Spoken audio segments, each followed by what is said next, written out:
Hello, and welcome to What Moves Us, the podcast where we ask, what moves us? Or more accurately, what's going to move us in future? We look at debates, themes, and decisions of the minute that will impact on the way we get about in the future. Hello, all, and welcome to another episode of What Moves Us, podcast where we talk about what's going to move us in future. On the line with us today, we have Johanna. Say hello, Johanna. Hello, Johanna. Hello. And we also have Johan from Pipcall, Hi there. member of the Rail Innovation Group, and we are very excited to talk to him in a second. And we also have Miles Allcock, who is a contractor who potentially will use the product of Pipcall. So Hello. look forward to this conversation. Let us jump right in with a question. Oh, well, actually, Johan, do you want to introduce yourself and tell us about Pipcall? Thank you very much, Liam. So, yes, my name is Johan. I'm head of sales at Pipcall. Pipcall, we're an organization that specializes in mobile communications specifically for business. We've been in business for the last 15 years, a UK-based company.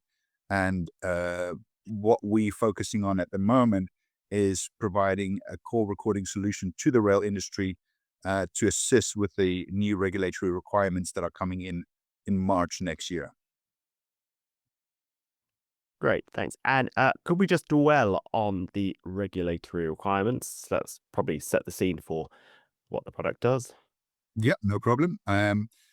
So everyone can access the Network Rail portal and download the documents, but there's a new regulation that has come into play, or let's say the old regulation has been adjusted and adapted to the modern times. In March next year, all trackside communication, all safety critical communication, or let's say all verbal communication, must be recorded, not just from the Network Rail side, but from the contractors side working on the rail. Any communications that are happening trackside needs to be recorded. And where we specialize in is filling some of the gaps, because there are a lot of times when mobile phones are being used when people communicate trackside. So what we specialize in is a mobile phone call recording solution to assist people that are working trackside and making sure that they are covered from a regulatory perspective, and that there's an audit trail in case something does go wrong, that they can actually provide information about what was agreed, what was said, and make sure that all parties are protected, basically. So, I mean, I might direct this question to Miles, who's been in the situation, but how is it that this doesn't happen already? When we're talking about safety critical, you'd assume that this is all just done.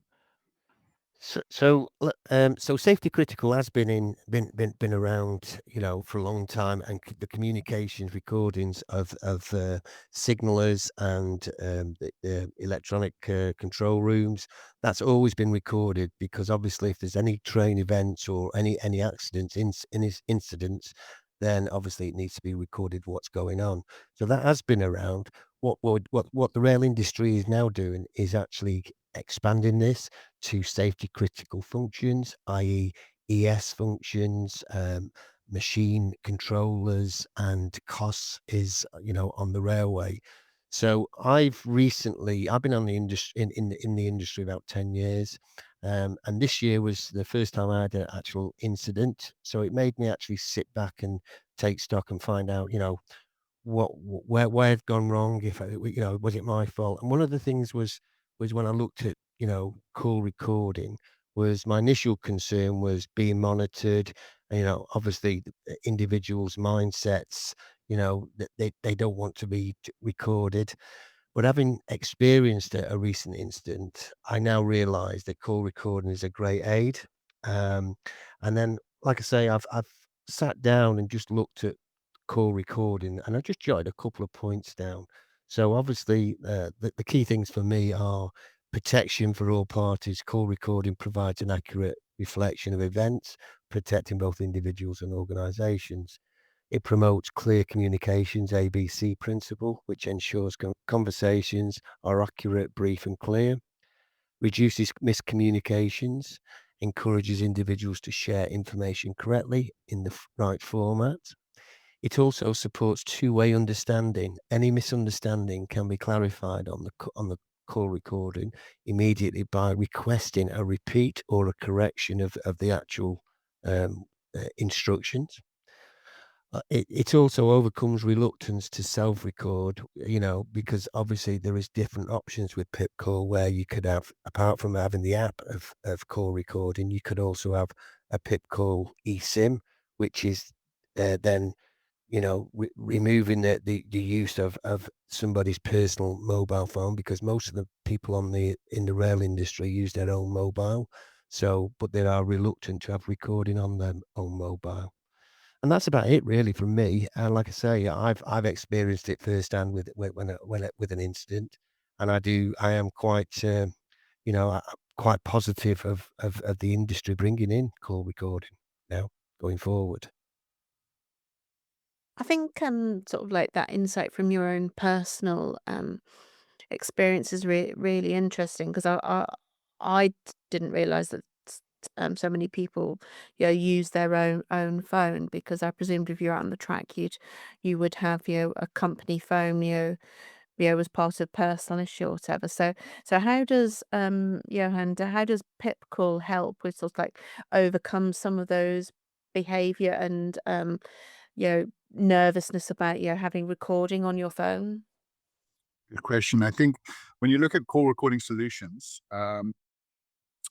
typically you have large companies that provide a call recording app, but it's a VoIP based system.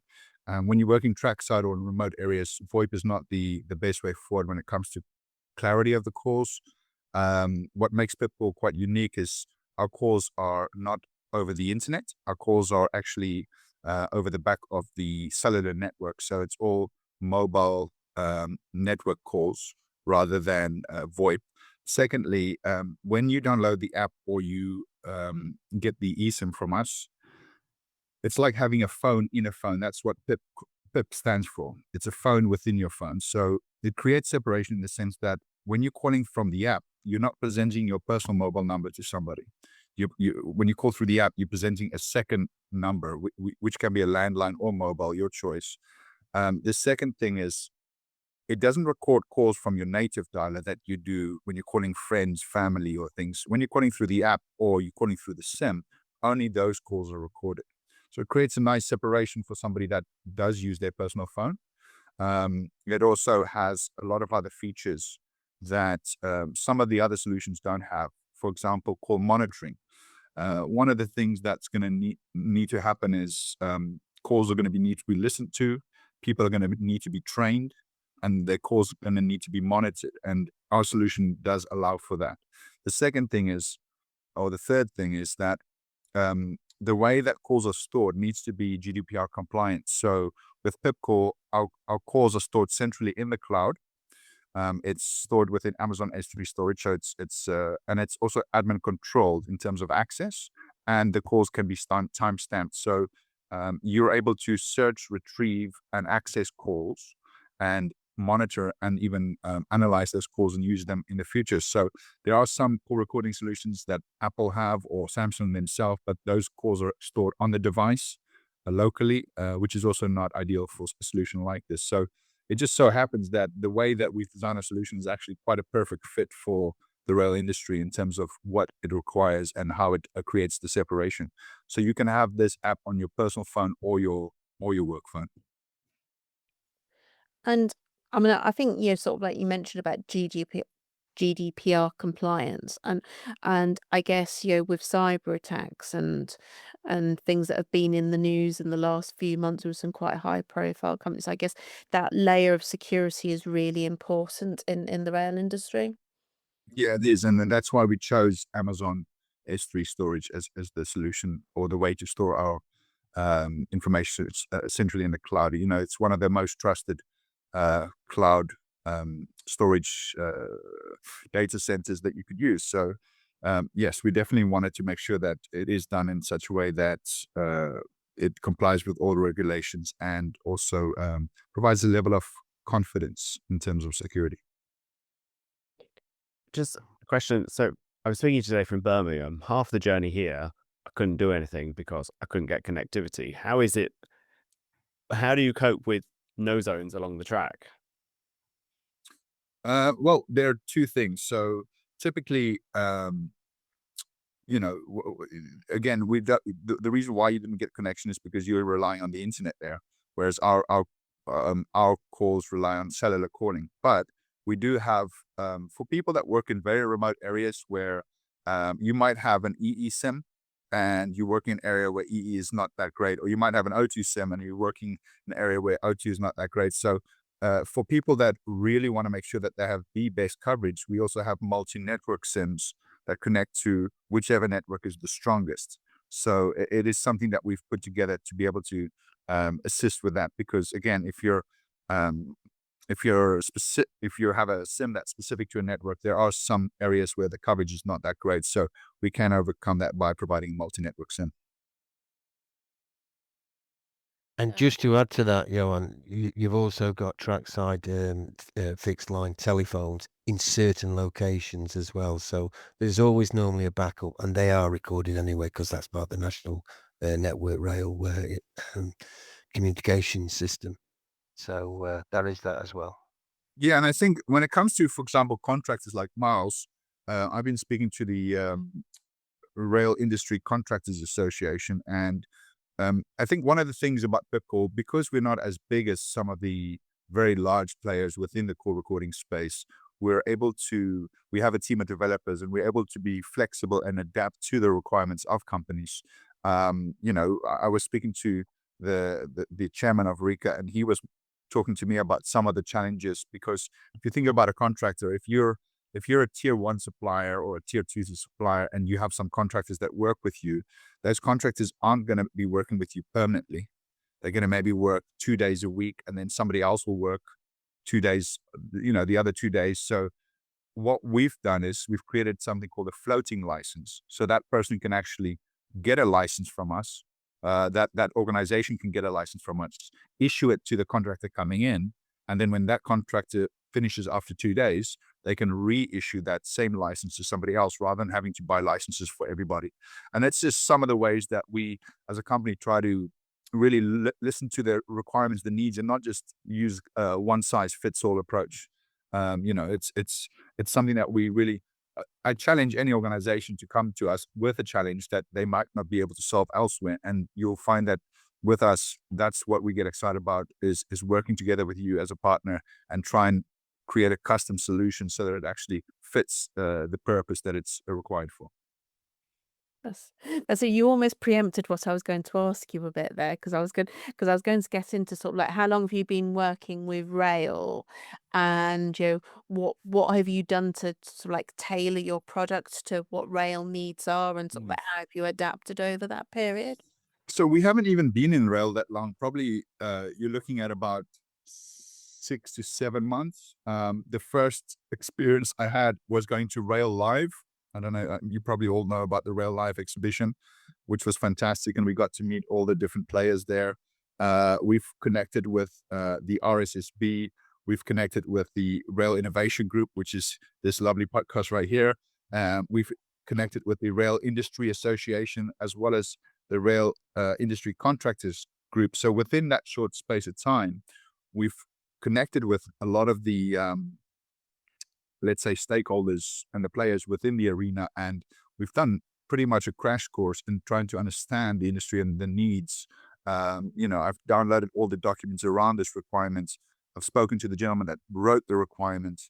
We're already doing trials for tier 1 contractors, so that is pretty much we're in a good position right now, and I think we're very excited about working with the industry to try and help cover all the little, let's say, black spots that are not being looked after at the moment. We're really there to assist, so that's where we are. So can I ask a question? It might be to either Johan or Miles, but do you sense that people just assume that their calls are being recorded now, or do you think that the knowledge that calls are being recorded might change people's behaviors? I think from a personal, working within the industry, like I said before, most contractors are actually, they use their own phone, so they're not recorded.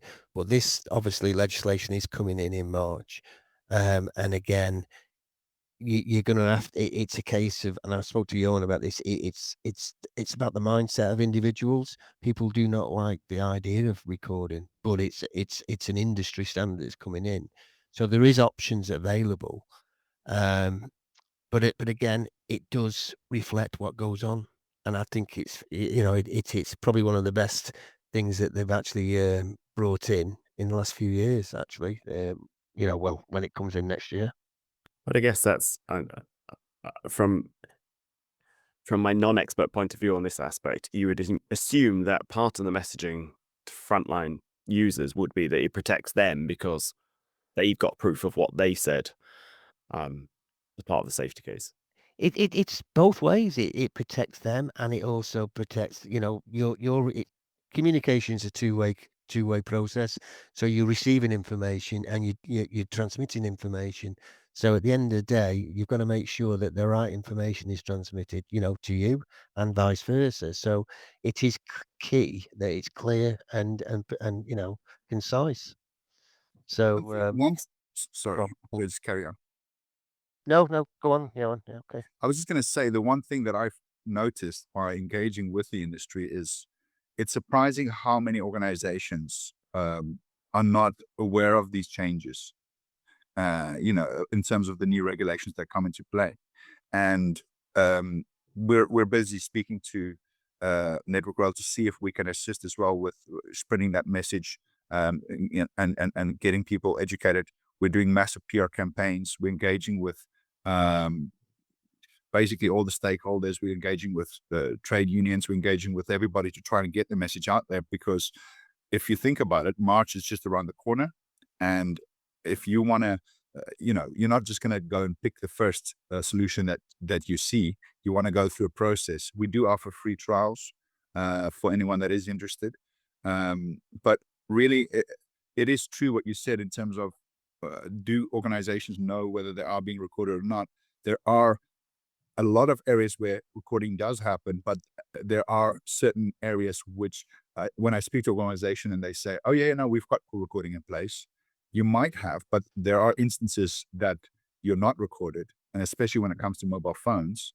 And in that situation, that's why we're here, is to fill those gaps where something might happen, and because in that instance there wasn't a recording, something big could happen. You could lose your contract. You could lose your ability to work with a large tier 1 contractor because you didn't have the relevant recordings in place. So that's really the message we want to get out. And I think just to add to that is, again, from my experience, was I'm not going to go into the details of the incident, but that was investigated, but there was no call recording on my incident. If there had been a call recording on my incident, it would have been resolved a lot quicker. Instead, it took over 12 weeks to actually investigate it and obviously clear myself. But again, if that call recording had been in place, then it would have been cleared up a lot quicker. I wouldn't have lost it. It wouldn't have been a financial impact to me as well, because obviously I couldn't work at the time. Yeah, so it kind of protects. Yes, I understand the message. It protects all users. Yeah.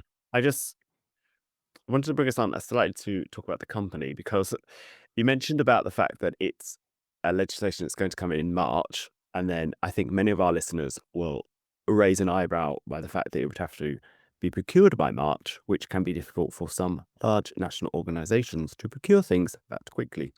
But the message I think that I picked out from there was that for the suppliers to rail, they're the ones that also need to comply with this, and they're the ones that need to sharpen up and get their systems ready for this deadline in March. Yeah, that's correct.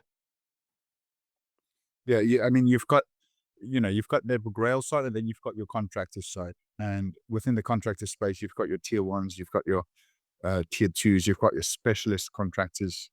And then you've got a lot of individual independent contractors like Miles. So we are dealing with some of the industries and like the Rail Industry Contractors Association. We've got trials going on with some of the tier 1s. We've had good reviews, but it is a process that people should look at and start investigating straight away. and just do research and just see where are the gaps, if there are any, and what do we need to do to fill those gaps. We've got some ebooks, as I mentioned, that we've written in terms of the new regulations and how we actually fill those gaps. So that's also available for anyone that is interested, and we can share that. Excellent. We'll put links to that in the podcast notes.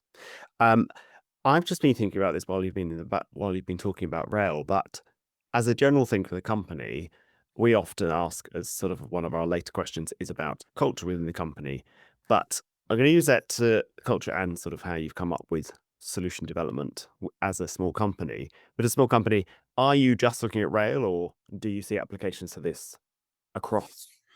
Well, I think the exciting thing about anything that is regulated, whether that's finance, whether that's construction, whether that's rail, whether that's, there's a lot of regulated industries. And I think best practice is always even law, when there are two parties discussing something and afterwards there could be a dispute, having call recording in place is always going to be the best practice. Being able to access recordings and safeguard your side of any contract negotiations, any business agreements, it's something that can be applied everywhere.